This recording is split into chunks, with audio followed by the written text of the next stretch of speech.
یہ جلسے کا انعقاد ہوا۔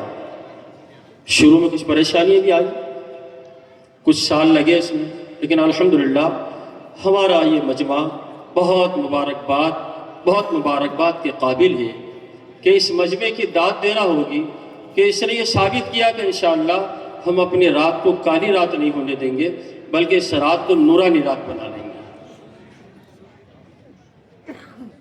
میرے محترم بزرگوں، بہت زیادہ وقت میں یوں نہیں لوں گا کہ حضرت کی دعا پر اس کا اختتام ہوگا، اور حضرت نے زندگی کے ہر پہلو کو چھوا ہے، جہاں جہاں جو ضرورتیں ہیں ان سب کو بیان کیا ہے۔ تو ہمیں یہ بات سمجھ لینا چاہیے کہ جتنی بھی باتیں ہم سے کہی گئی ہیں انشاءاللہ ان سب پر ہم عمل کریں گے انشاءاللہ۔ بآواز بلند ایک مرتبہ کہے کہ انشاءاللہ ہم سب پر عمل کریں گے انشاءاللہ۔ اللہ قبول فرمائے۔ اس رات میں دعائیں بڑی کثرت سے قبول ہوتی ہیں اور نورانی مجلس میں بیٹھے ہیں۔ میں نے قرآن حکیم کی چند آیتیں تلاوت کیجیے، ایک حدیث مبارک بھی پڑھی تھی۔ بات یہ عرض کرتا چلوں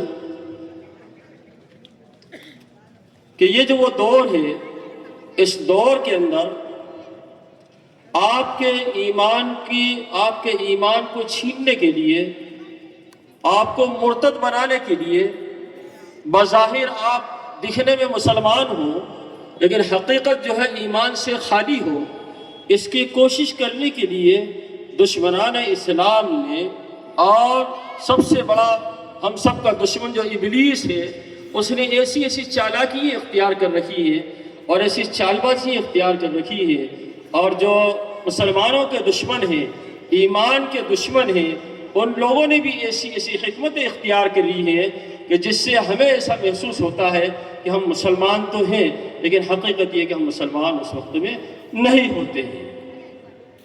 کیسے نہیں ہوتے ہیں؟ دیکھیں ان کی کوششیں کہاں شروع ہوتی ہیں؟ ان کی کوشش شروع ہوتی ہے کہ یہ بچہ پیدا جب ہوتا ہے تو اس کے پیدا ہونے سے پہلے ان کو اس بچے کے اندر یعنی ماں کے پیٹ میں اس طریقے سے پرورش ہوتی ہے کہ ماں راتوں کو موبائل میں گزارتی ہے اور فلمی گانے دیکھتی ہے، ناٹک دیکھتی ہے، تو وہ بچے کی پرورش جو اندر پیٹ میں ہوتی ہے وہ ناٹک والی ہوتی ہے، کفر و شرک والی ہوتی ہے، گناہ والی ہوتی ہے۔ تو گویا کہ اس کی پرورش کا، اس کے ایمان کے خطرہ جو اس کے ایمان پر باقی نہ رہنے کا جو خطرہ ہے وہ تو پیٹ سے ہی شروع ہو جاتا ہے۔ ایک ماں وہ ہوتی ہے جو قرآن کی تلاوت کرتی ہے، نمازوں کی پابند رہتی ہے، بد زبانی اور بد کلامی سے اپنی زبان کو محفوظ رکھتی ہے، اپنے آپ کو بچاتی ہے، گناہوں سے بچاتی ہے، تو اس کی اولاد نیک پیدا ہوتی ہے، صالحین پیدا ہوتی ہے۔ اور اس کی جو اولاد ہے اس کا ایمان پر باقی رہنا بڑا مشکل ہوتا ہے جو موبائل والی ہے۔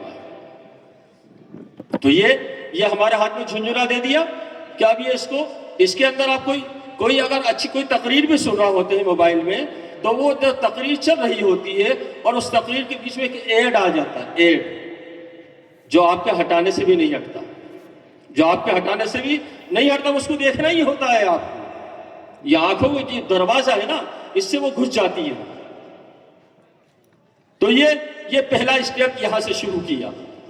اس کے بعد بچہ جب پیدا ہوتا ہے، تو جب بچہ پیدا ہوتا ہے آپ کو ہم سب کو معلوم ہے کہ ہم سب اس کے کان میں اذان پڑھتے ہیں، اس کو توحید کھول کر پلائی جاتی ہے، اللہ اکبر اللہ اکبر پوری اذان پڑھی جاتی ہے، اور اس کے بعد میں دوسرے کان میں تکبیر پڑھی جاتی ہے، اس کو توحید کھول کر پلا دی جاتی ہے۔ یہ دوسرا مرحلہ ہوتا ہے۔ اس وقت میں اس کی کوشش کی گئی۔ بدھوارے کے اندر اقبال حافظ صاحب نے ایک قصہ سنایا تھا کسی صاحب کو، انہوں نے ہمیں بتایا کہ باقاعدہ جو ہے بدھوارے کے اندر ایک ہاسپٹل ہے، اس ہاسپٹل کے اندر میں گیا، میرے دوست کا کوئی رشتہ دار بھرتی تھا، تو وہ وہاں گئے۔ وہاں جانے کے بعد میں انہوں نے دیکھا کہ وہ بچے کی ڈیلیوری ہو رہی ہے، اور ڈیلیوری ہوتے وقت میں جب انہیں یہ معلوم ہے کہ ان کے کان میں پہلی آواز جب اللہ اکبر کی جائے گی، توحید کی جائے گی، تو اس کا ایمان اندر کو پختہ ہو جائے گا، اس کا دل مضبوط ایمان کے اوپر ہوگا۔ تو انہوں نے اس کا توڑ نکالا کہ بچہ ادھر پیدا ہو رہا ہے، آپ کو اندر داخلے کی اجازت نہیں ہے، بھجن چالو کر دیتے ہیں موبائل کا، موبائل سے بھجن چالو کر دیا جاتا ہے۔ اس اسٹیپ پر بھی کوشش کی جا رہی ہے کہ آپ کے بچے کا یعنی ایمان جو ہے بچپن میں ہی چھین لیا جائے۔ بظاہر کہنے کو وہ محمد بھی ہو اور عبداللہ بھی ہو اور احمد بھی ہو، لیکن حقیقت میں یہ کہ وہ ایمان سے خالی ہو۔ پھر کچھ بڑا ہوتا ہے، بہت تفصیل سے نہ بات کرتے، بہت شارٹ میں بات کہنا چاہ رہا ہوں، سمجھ لیجیے۔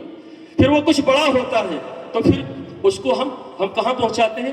مکتب میں پہنچاتے ہیں اور اسکول پہنچاتے ہیں۔ کہاں پہنچاتے ہیں؟ مکتب میں پہنچاتے ہیں اور اسکول پہنچاتے ہیں۔ تو ہم نے جب اپنے بچے کو اسکول پہنچایا تو اسکول کے اندر اسکول کا جو سلیبس تیار کیا گیا ہے وہ ایسا سلیبس تیار کیا گیا ہے کہ ہمارے اکابرین اس وقت پورے ہندوستان میں ایک ہی آواز لگا رہے ہیں، وہ یہ کہہ رہے ہیں کہ بچہ اسکول تو جائے گا ایمان کی حالت میں، لیکن اسکول سے جب واپس آئے گا تو اس کے اندر ایمان نہیں ہوگا، اس کو کلمہ پڑھانا پڑے گا۔